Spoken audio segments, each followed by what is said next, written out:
Assalamu alaikum wa rahmatullahi wa barakatuh.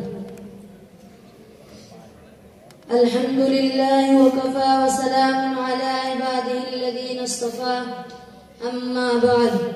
Fa'udhu billahi minash shaitanir rajim. Bismillahir rahmanir rahim. Dear listeners and watchers, we are aware of the fact that our Prophet Hazrat Muhammad was born and left for his heavenly abode in this month of Rabiul Awwal. The life of the Holy Prophet is a role model for every person of this who believes in Allah and Day of Judgment. He was sent as the last Prophet of Allah Almighty. His Sharia was regarded as the last message of Allah. Dear listeners, he is an embodiment of mercy for all mankind. All the prophets guided the humans, but Muhammad brought a revolution in the life of the people. The Quran and Sunnah are the basis of our religion.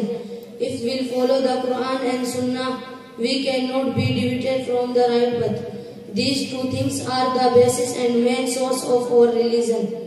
Dear brothers, nowadays Muslims are in a great number in this world, but they are disunited. We must follow the Quran and Sunnah in order to defeat these evil and negative forces.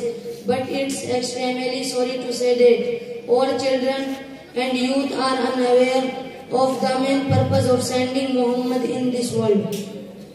Even they have no idea what's going on in this world now.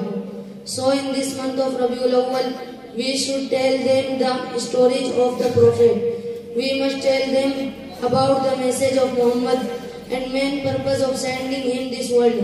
This practice will kindle the flame of love in their hearts, and finally they will bring a revolution and change the whole world, and inshallah. May Allah give us tawfiq to follow the teaching of Islam and every walk of life. Amen. Assalamu alaikum.